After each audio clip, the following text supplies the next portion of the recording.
তোমরা তো জানো না কখন তোমরা মরবা। শোনো, তুমি অপরাধ করিও যদি তোমার মনে হয় আল্লাহ তোমাকে দেখে না, তখন করিও। তুমি অপরাধ করিও যদি তোমার মনে হয় আল্লাহ তোমাকে জিজ্ঞেস করবে না, তুমি নিশ্চিত বেঁচে যাবা। তুমি অপরাধ করিও যদি তোমার মনে হয় যে আল্লাহ তোমার জন্য জাহান্নাম নির্ধারণ করবে, আর তুমি আল্লাহকে বলবা আল্লাহ আপনি বললেই হবে না আমি জাহান্নামে যাব। যদি এই ক্ষমতার অধিকারী হও তাহলে তুমি অপরাধ করিও।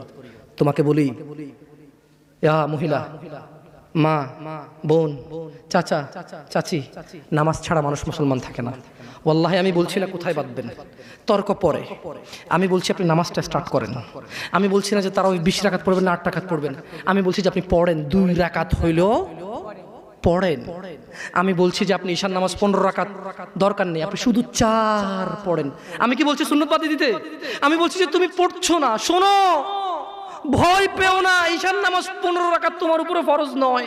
আমি তোমাকে না করছি না 15 রাকাত পড়তে। আমি বলছি যে তুমি নামাজই পড়ো না, 4 পড়ো। এই 4 রাকাত ঈশা না পড়লে তুমি মুসলিম নও। 3 রাকাত মাগরিব না পড়লে তুমি মুসলিম নও। 4 রাকাত আসর না পড়লে তুমি মুসলিম নও। দেখো আমাকে দোষ দিও না। বুখারী খোলো, সালাত অধ্যায়ে যাও, আযান অধ্যায়ে যাও।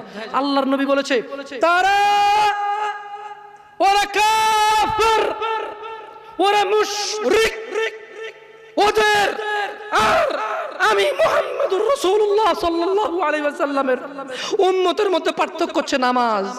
সুবহানাল্লাহ।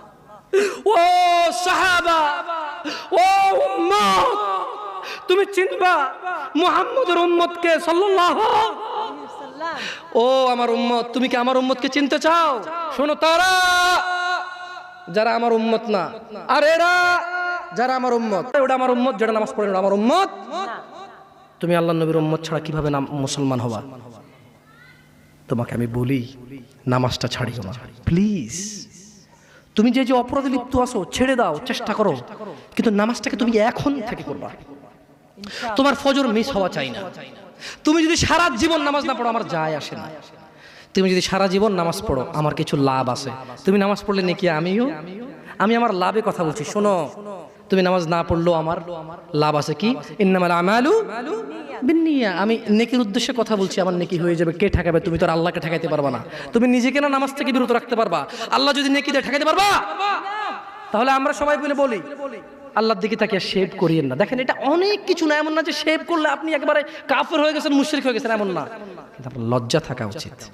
কিভাবে কাটতেছেন এটাকে ভাই? কিভাবে? ক্যাফ এখানে মহিলার ওঠে না, আপনার ওঠে, কেমনে কাটতেছেন বলেন ভাই? গলা কেটে দিবেন? কাটবেন না কেন? এটা হারাম। এটা কাটাও তো হারাম।